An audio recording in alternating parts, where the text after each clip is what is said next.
I am Kevin Hoare. I'm here with David Darnell, and we are ready to bring you the week's ending of stories and perspective that you'll get nowhere else in the state. We have had a very interesting week, and we got a lot of interesting stuff to cover today. How you doing, David? Well, I'm doing good. I'm doing better than the people who live out in Martha's Vineyard.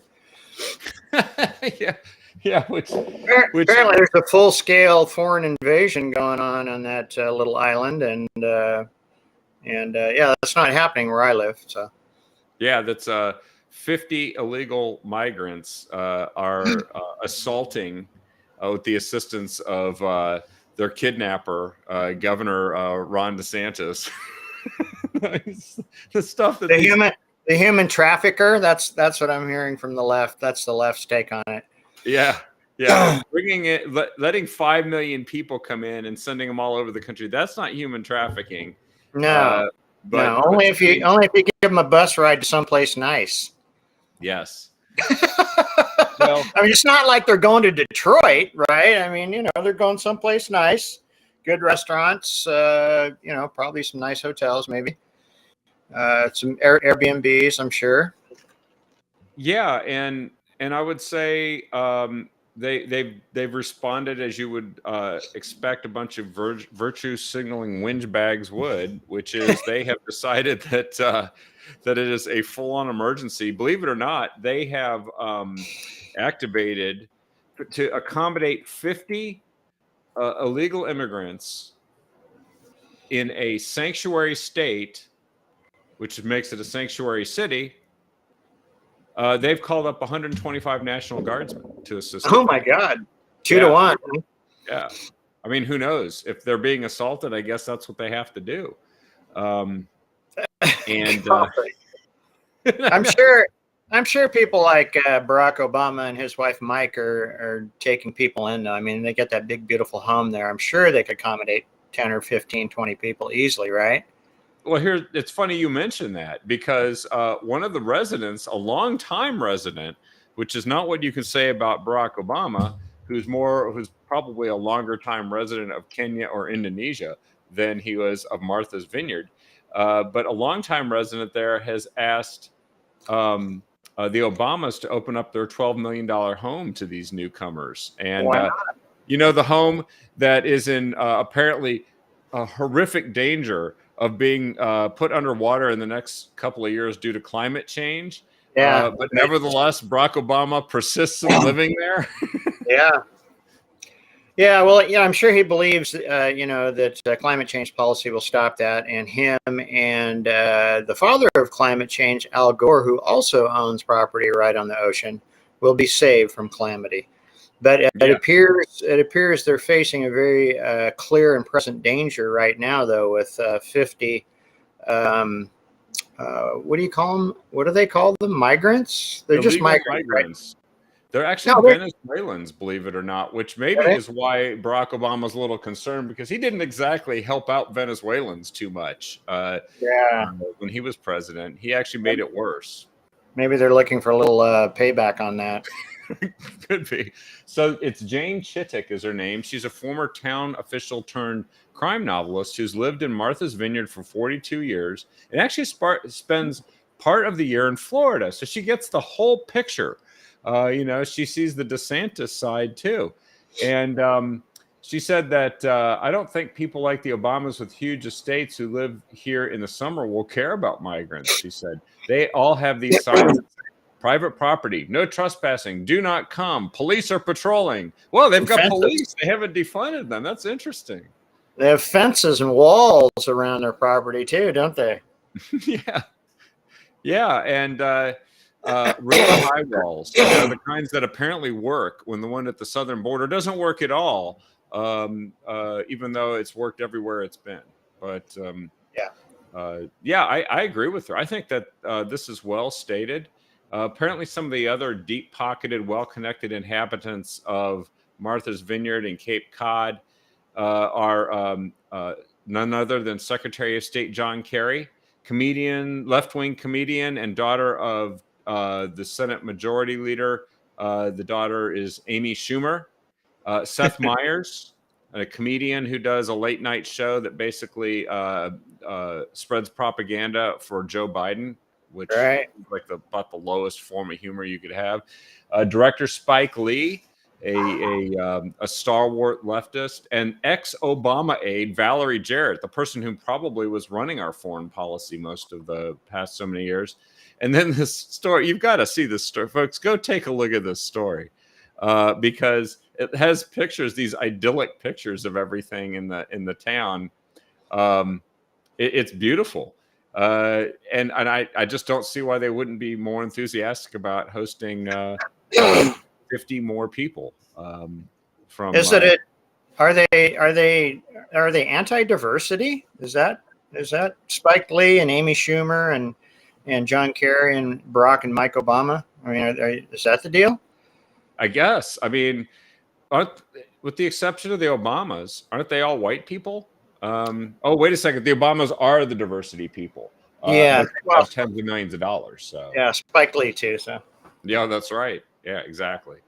Yeah, no, you can't even, you couldn't. This is like a Babylon Bee story. Yeah, it is. Right? It is.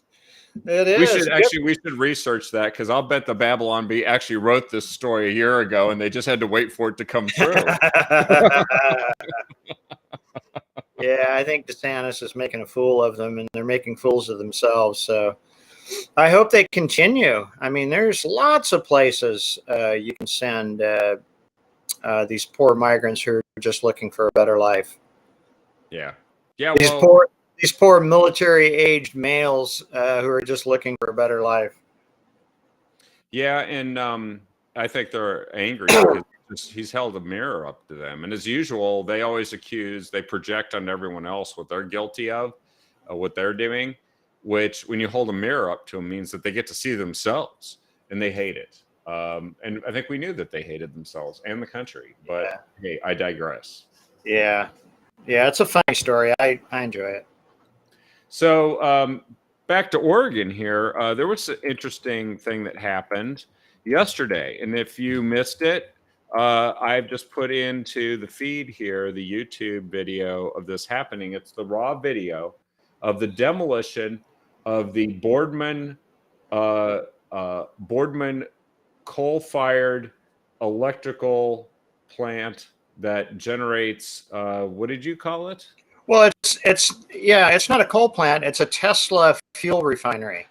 Yes. What the Boardman plant did before it was erroneously shut down was it refined coal into Tesla fuel, and Teslas will not run without it, as well as other electric vehicles. Almost all of them, as far as I know, need the refinery to turn it into their fuel.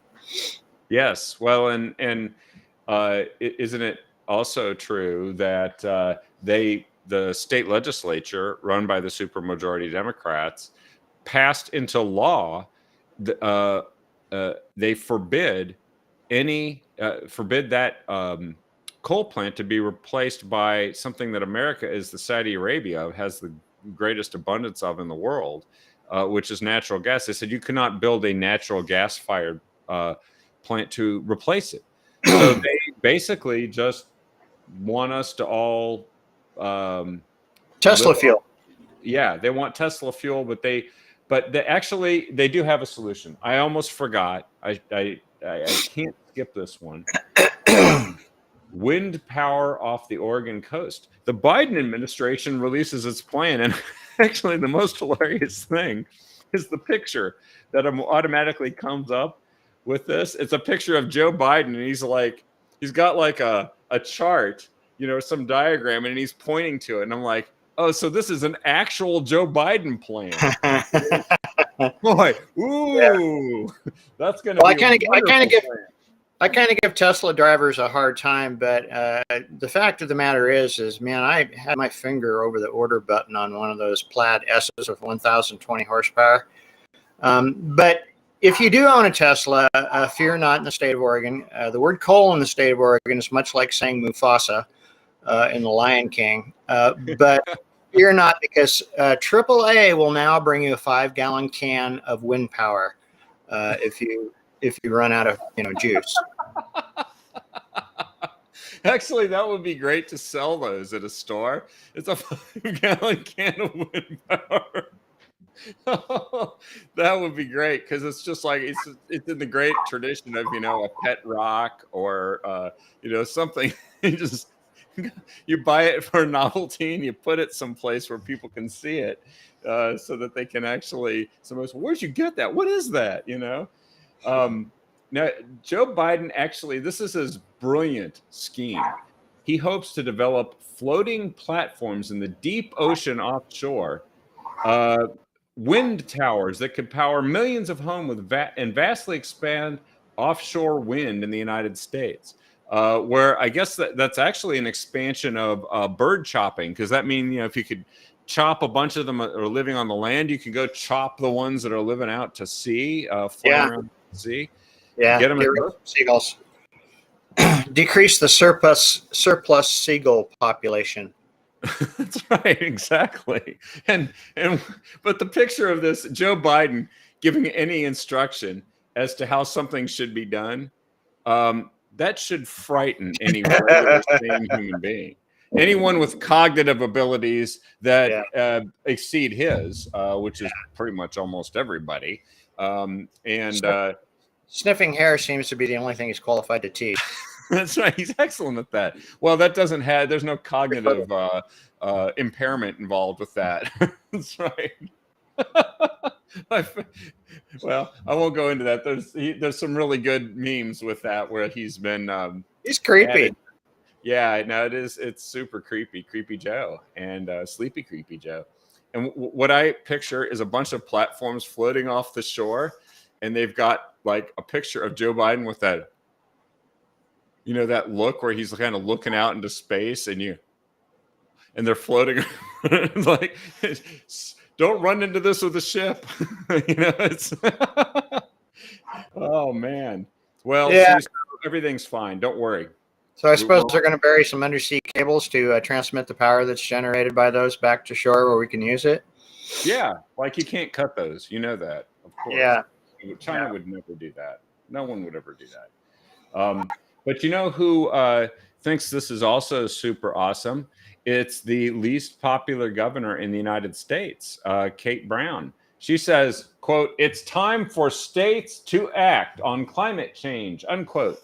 She and her 3 West Coast colleagues reflected on this during a conference this week on how they are coping with the reality of climate change and what they are doing to reduce greenhouse gas pollutants, which you're breathing out, by the way, so stop it.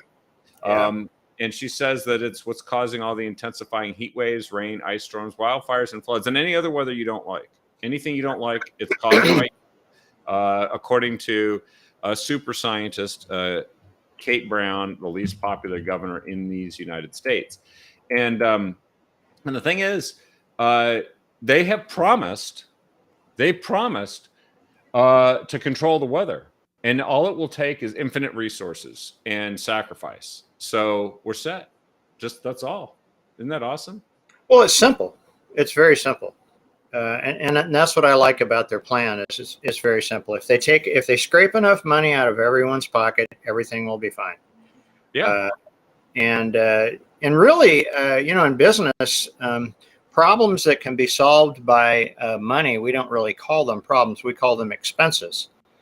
Yeah, that's right. Yeah, but climate change is nothing more than an expense, Kevin. That's right. And so anything they do is to solve it. That anything that they take in to solve this from you and I, those are just revenues. Those are just yeah. So, God, I hate it when they say the word. I hate it when they use the word revenue. And I hate it even more when they use the word investment. We're going to invest. It's like, no, you're not going to invest. You're going to spend because it's other people's money. They're going to Solyndra. They're going to Solyndra. They are going to Solyndra. Yeah. They're going to Solyndra. Did you see Pat Finley's comment? Have you seen the new Biden corn maze? It's an empty hayfield. No, that's correct. But oh, we're having a good time here on Friday. I wasn't even expecting this. I was like, oh, let's just make it through Friday. No, this is good. Well, So our next story here, it's kind of a sad story, but actually maybe it's an appropriate dose of revenge that should happen, which is that a mom whose son was killed by a fentanyl laced pill that he bought from somebody who's actually been charged criminally. That mom is going to sue this guy as well, and take all the money he has that maybe he could use for his defense, his ill-gotten gain, and win it in a lawsuit. Because uh, certainly, if there's anyone deserving of compensation or something from this person, I think that why not sue him? And then I think anybody else who enabled it along the way. Why couldn't we sue, say, I don't know, whoever in China made the ingredients? Yeah. I think this is going somewhere. This is a real thing. It's from a very sad story, and your You could heart say to hear this. you could say that you could sue the United States government for not regulating it. That's You true. know, because here's the deal. I mean, druggies, even drug addicts, heroin addicts, downer addicts, they don't want. They're not. Very few of them are trying to kill themselves. They just want to get high. And if there's not enough diligence on the on the side of the provider in the correct dosing and strength and stuff of what they're selling, then people die. I mean, I would venture to say that 9 out of 10 overdoses are accidental. Very, and it's a sad state of affairs, and it's scary now, especially with a drug like fentanyl. I mean, back in my day, I mean, it was. I guess there was probably different varying degrees of heroin. There was really good heroin and not so good heroin. I mean, but I don't recall. I don't recall my friends dropping like flies because they bought some really, really good heroin. The problem is these drugs like fentanyl, which are coming from China, by the way,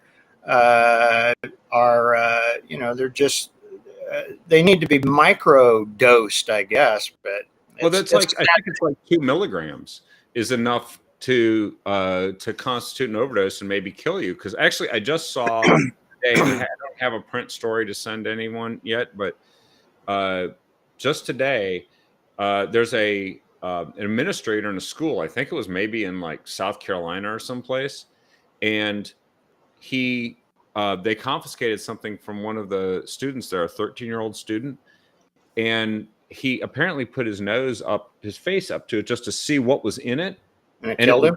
And it was grains of fentanyl, and he apparently took some in through his nose, and just a tiny amount, and they had to immediately administer Narcan to him and get him to the emergency room. He had an overdose.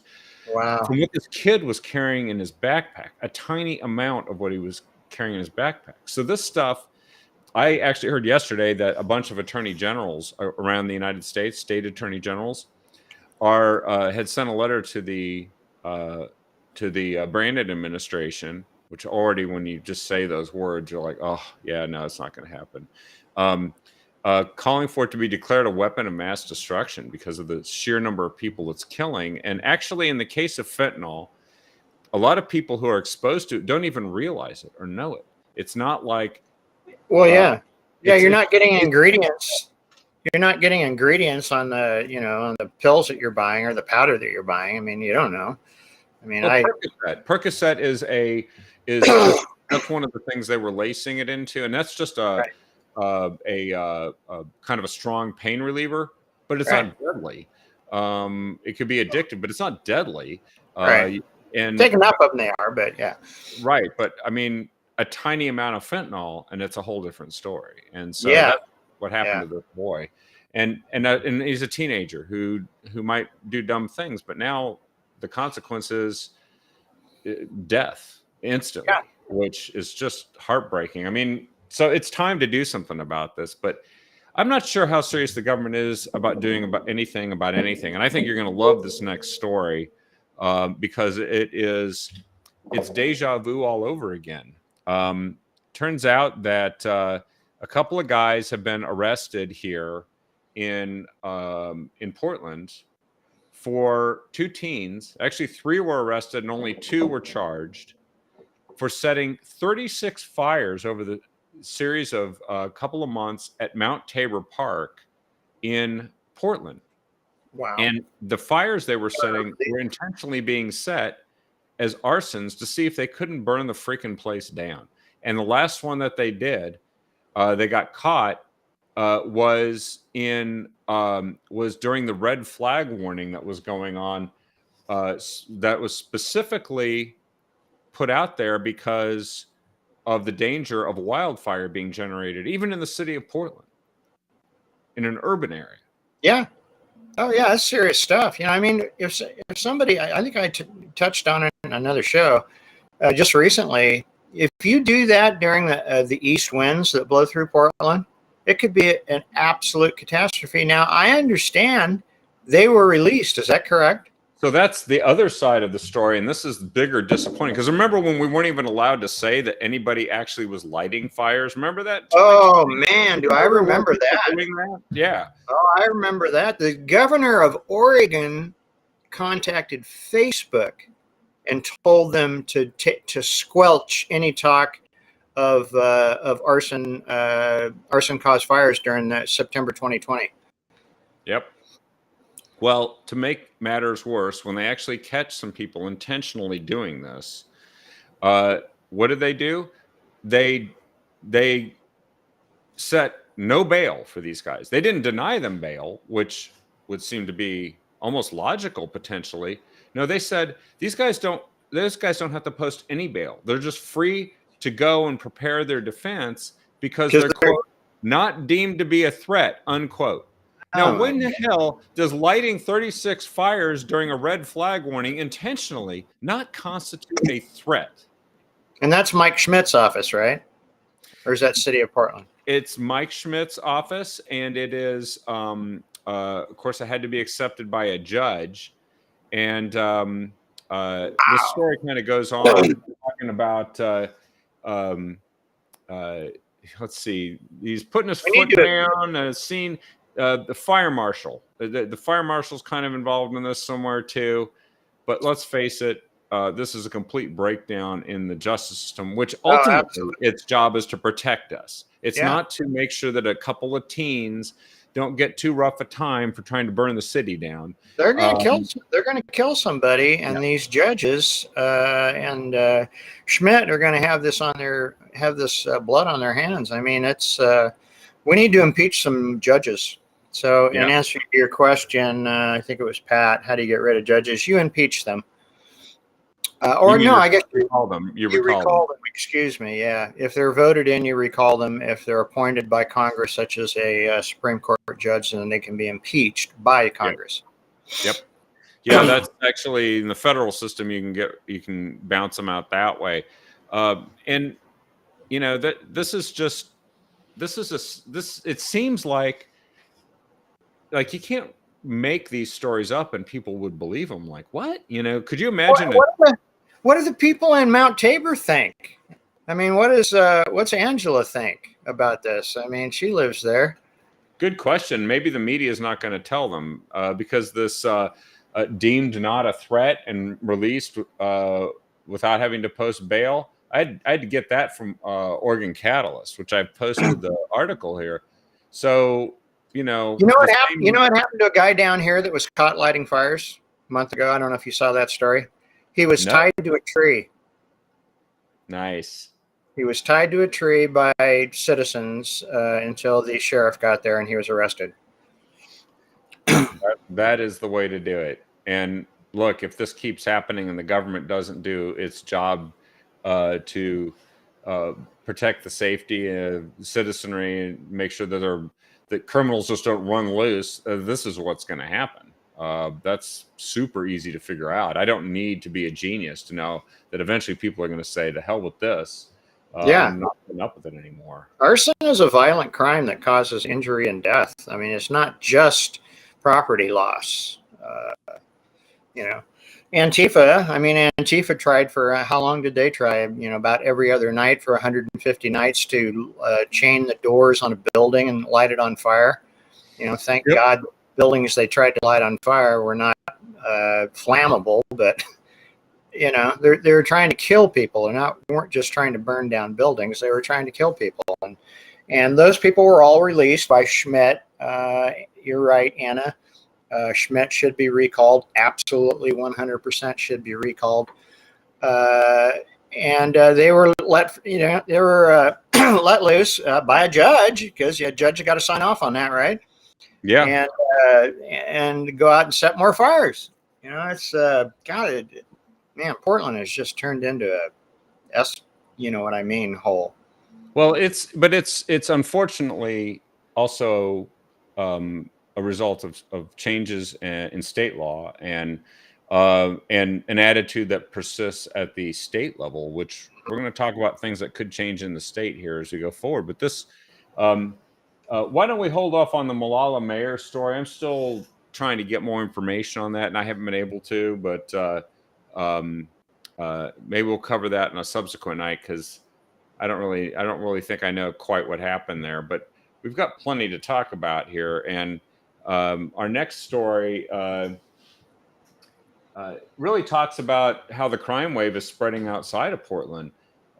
Recently, in Kaiser, I think you and I talked about this the other day, didn't we? And it was like a whole series of crimes that broke out in little old Kaiser, a northern suburb of Salem. It was like people were assaulted in I think it was a Target store, and then somebody had to defend themselves in their home, shot and killed a home invader.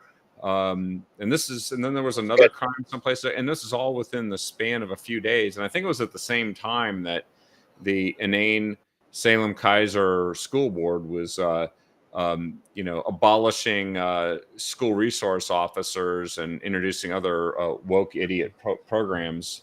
They were banning people with concealed carry from being able to concealed carry in the school, so that no one.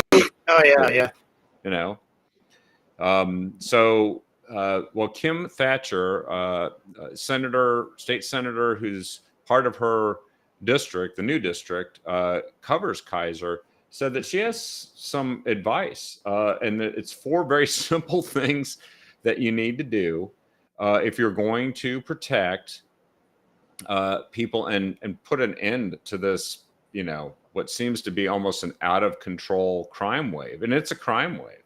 It's even impacting places like Kaiser.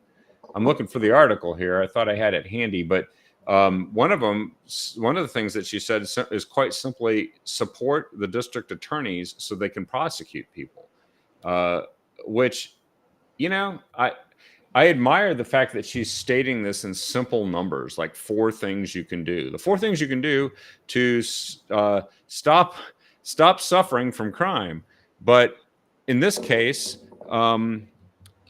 she had to simplify it because her opponent, not big on it, not really that interested, in fact, in putting a stop to crime, which is very frustrating because this has become probably the number one or number 2 issue if you listen to what's being talked about in campaigns in the state. But she stated it very simply and succinctly. What do you think of the steps that she's had to take? Who, Kim? Yeah. Well, I don't know. The whole thing, it's so pervasive in society, from a minority, a small minority of very loud people. I mean, most people who live anywhere, even Mount Tabor, even downtown Portland, really do think that people who come up and stab them with a knife and steal their wallet should be put in jail and prosecuted, right? Yep. But we've got a media that's complicit in this. Criminals are victims.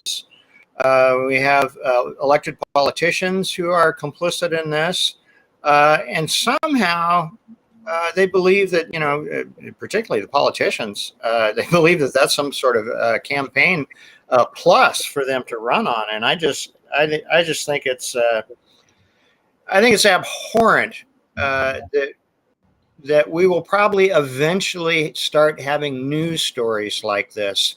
How to protect yourself from rising crime.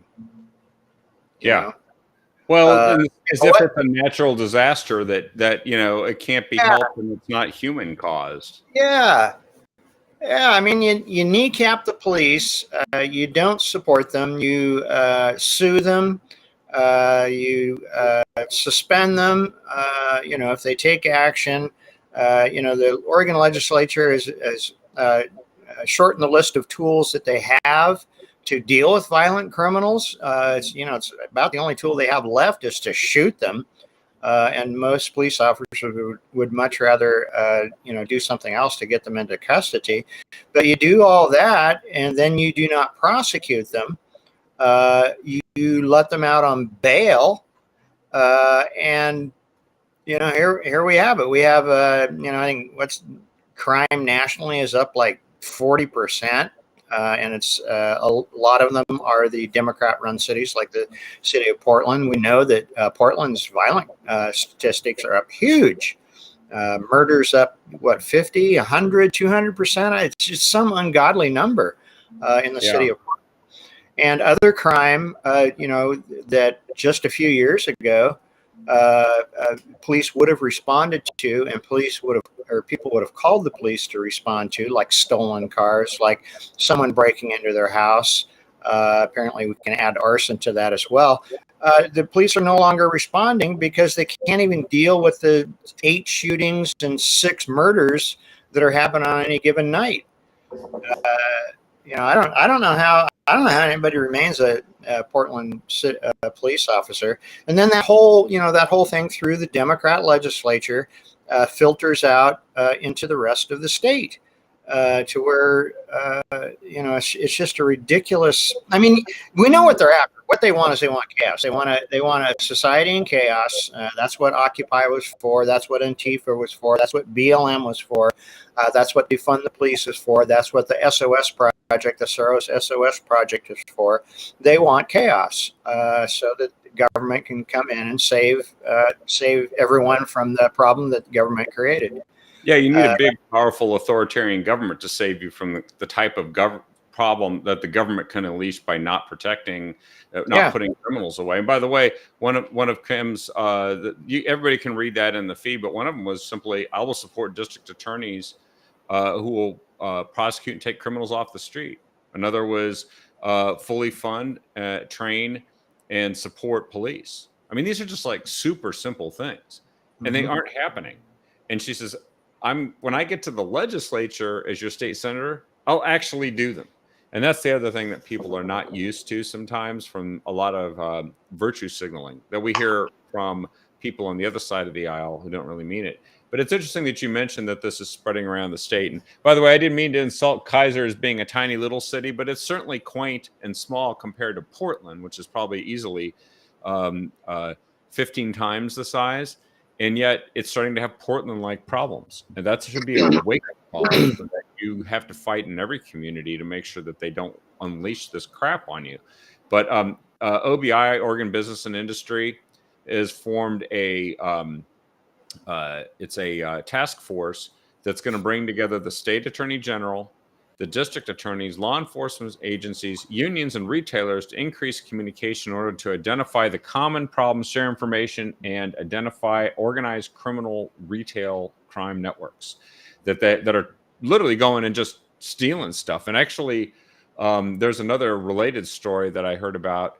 A Target employee in one of the areas of Portland described in some detail what these guys do. They just go in there with carts and wagons, and they just load up with stuff and walk right out. And no one is allowed to actually do anything about it. And that was the person who's in charge of, inventory reduction prevention, which is a nice saying theft prevention, but they're not allowed to do their jobs. Shrinkage, they call it. Yeah, it's crazy. It's just absolutely crazy. I mean, thank God for the rooftop Koreans. Exactly. Well, I am. Yes, I know from LA. I remember that. This is what we're concerned it's going to come to, because if you have to form a task force just to get the attorney general to pay attention to crime in the state, then you have the wrong attorney general. Yeah. I just think the one we got doesn't actually plan to be one for very long. At least I hope that she doesn't, because that would be terrible for her to continue in that role. Gresham, suburb of Portland, is starting to be overwhelmed by this. And I don't know if they're reacting the way I would prefer. I think that they've passed crime initiatives to reduce so-called gun violence. Because guns are running around all by themselves and shooting people in Gresham. Yeah. And I've seen them running down the sidewalks before. It's scary. Amazing. And the city manager there said gun violence has disproportionately impacted teenagers. When you read on to this story, they're actually talking about that the gangs, the gang violence, or the people who are committing crimes are actually just being impacted by gun violence when they're causing it. I always thought that the best thing to do would be to stop crime, no matter what. And then people don't use the guns because they've been arrested already for crime. But now apparently the guns cause.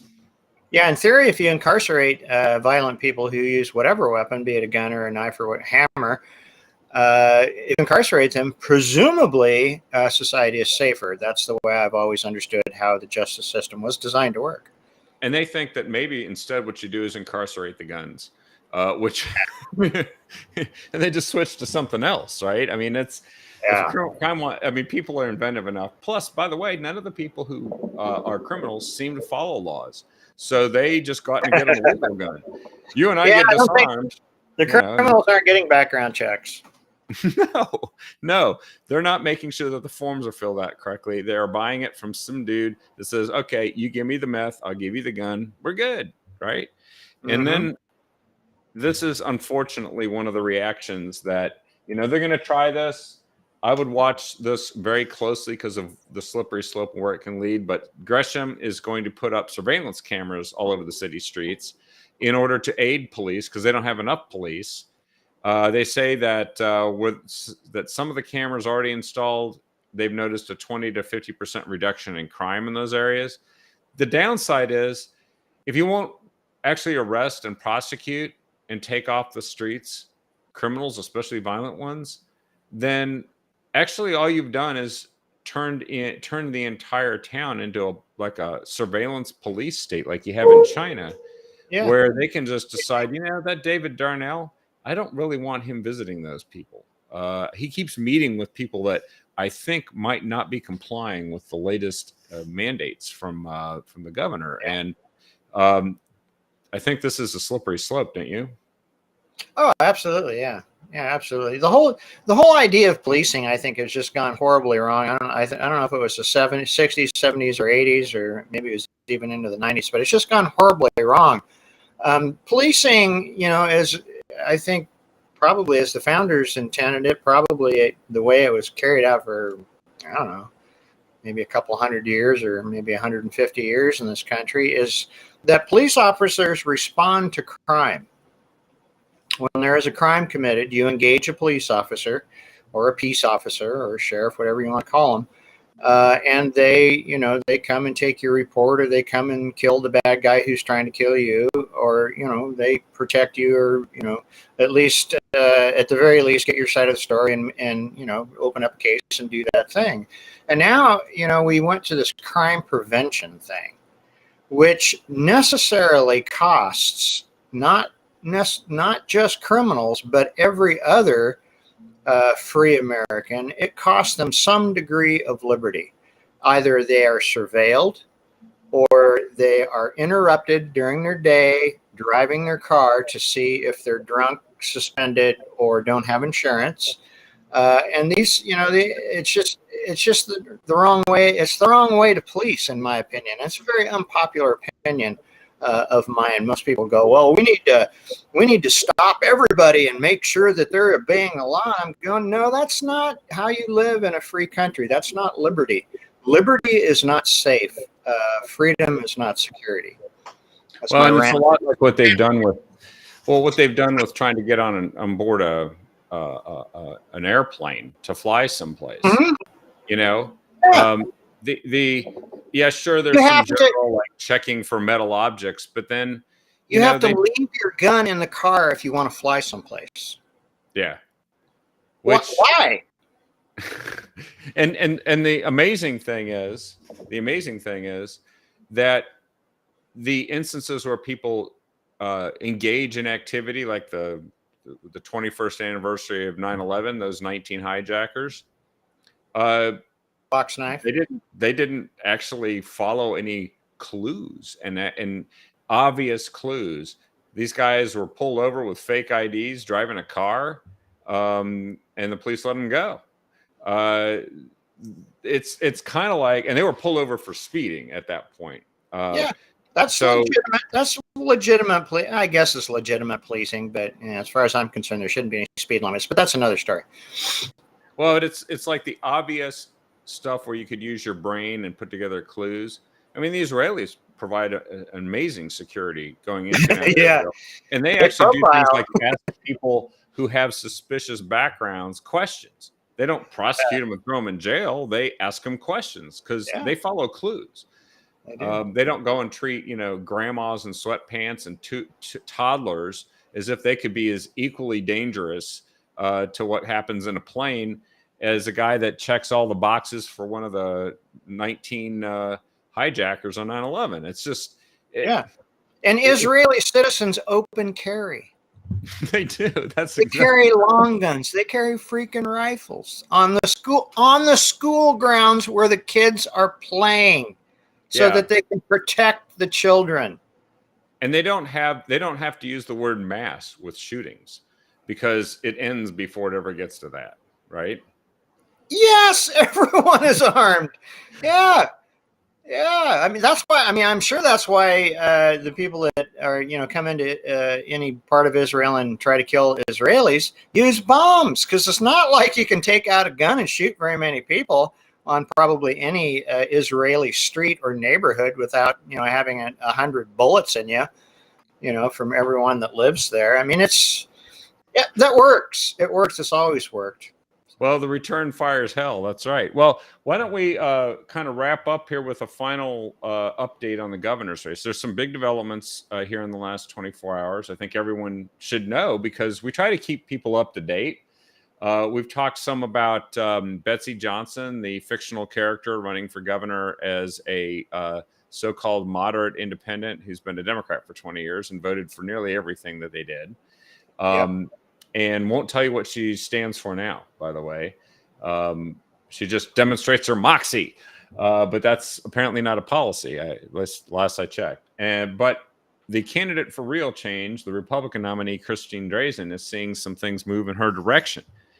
And this is really interesting because Christine, the Cook Political Report, which is kind of a renowned rater of what's going on in races for governor and for Congress across the country, and that crystal ball analysis, they don't do this just to the advantage of Republicans. They actually kind of try to rate it down the middle. If anything, they lean Democrat. They just moved this race from leans Democrat to toss-up, which is actually done also by another entity, the University of Virginia's Center for Politics, also known as the Larry Sabato Crystal Ball. They moved it to toss-up. This race, according to the polls, is consistently polling with Drazan with a slight lead over Kotek. So she's usually at about 33% and change. Tina Kotek, about 32% and change. And Betsy Johnson has consistently been around 21% or below. Which means, and I just talked to Christine Drazan the other day about this, which means that Betsy Johnson cannot win. She cannot win. She never could win. There was never any pathway to victory for her. There is no political math. There's no mathematical calculation that ever would have gotten her to a victory. She has never had a chance. She's got to know that. And a lot of people think that somehow she can win. She can't win. She can't win. I read a tweet that said that Leonardo DiCaprio should date Betsy's poll numbers because they'll never be more than 25.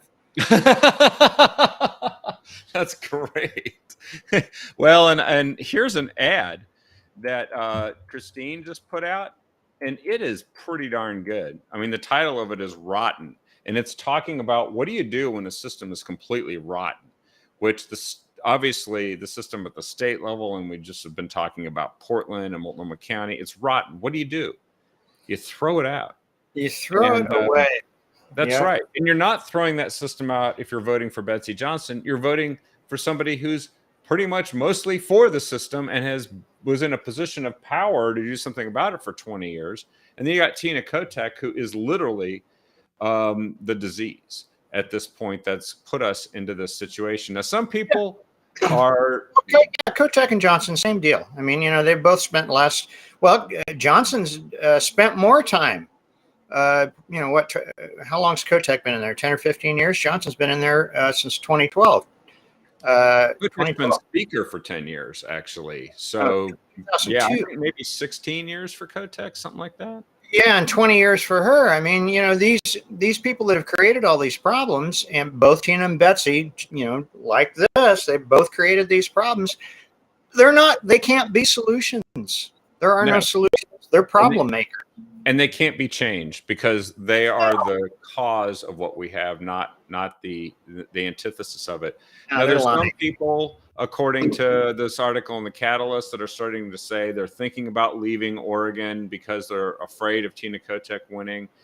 I think this article here is worth looking at because it actually points out how that might be somebody's visceral reaction. But that's not actually a really smart idea right now because you know who doesn't agree with you? The Republican Governors Association actually just put in, and I'm telling you, this is a heap of money, another $1 million to support Christine Drazen's campaign. I've donated to her campaign. I think that this is something that we can do here in the closing weeks, but these entities like the Republican Governors Association, they don't just throw money at people because they like how their picture looks, or they're emotionally bought in and fond of a candidate.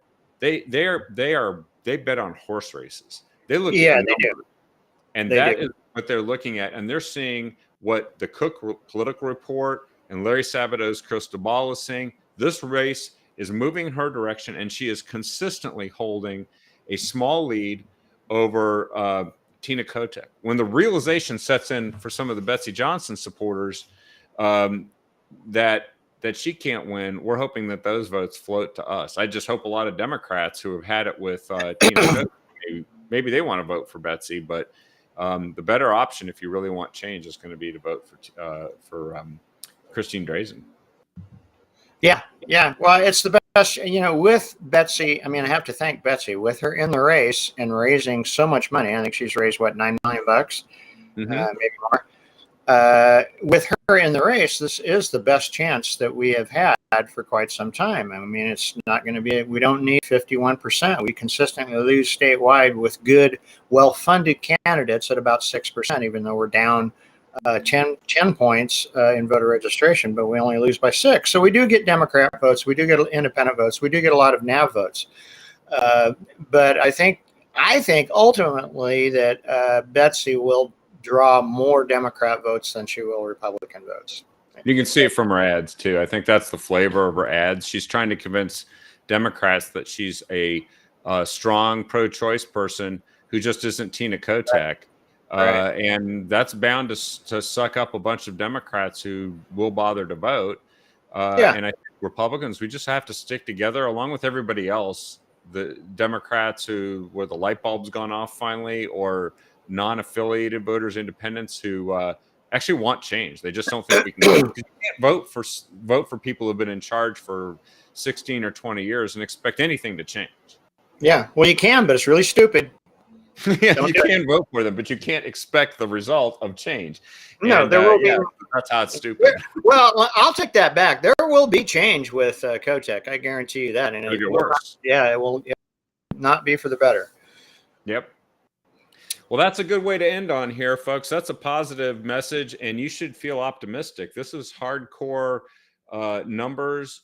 polling money, people that rate races that are indicating where this is going, and I think we've got a great chance here. We just gotta do our part here. Get out there and support Christine, support the other Republican candidates. Let your friends and neighbors know. And what's that? Send her a check. Send her a check. Go to her website. I think it's ChristineForOregon.com. And let's put some fuel in the tank here. Let's drive this one across the finish line and bring amazing and massive change to the state here. It'll make national news, by the way. It already is that this is starting to happen. Just imagine the looks on their faces. You know? Yeah. The looks on the liberal media faces. So. Yeah. I remember the media in 2016. Were you in Salem in 2016 on election night? You remember all of the media in the back? Yeah. All the television crews sitting there with those dejected looks on their faces, looking at their phone, cannot believe that that Donald Trump won the election. I had never seen so many long. There aren't that many long faces in Pendleton this week. No. I mean, yeah, and those are on four legs. That's right. So. Well, that's a great way to wrap up here tonight. So everybody who's out at the Pendleton Roundup, including Sunny Danforth, our usual Friday night co-host, enjoy your time out there with people that have good long faces so that we can talk to everybody out there too and let them know so we can have some long faces in the liberal media here on the evening of the first Tuesday of November. And please share this show with everyone you can. We need to spread this word. And take all this good work that we're trying to do and inform everyone what is happening in this state and what we can do about it, because we can. That's the end of the episode of the Captive Audience here tonight for 16th of September, and we will see you guys on Monday. And a little plug: I'm going to have the co-founder of Greenpeace, Dr. Patrick Moore, who. Though he describes himself as a sensible environmentalist, he is pretty much a skeptic of the folks that have been promoting this climate change extremism that's been out there. That's we were talking about here at the beginning with the demolition of the Boardman coal plant and the floating Biden wind platforms, and Kate Brown and her brilliant ideas and very popular ideas. You'll get to hear me interview Dr. Moore, and then he's actually going to be in Springfield, Oregon on Thursday, September 22nd from 6:30 to 8:30 at the Springfield High School Auditorium. So we'll be plugging that, but please join us.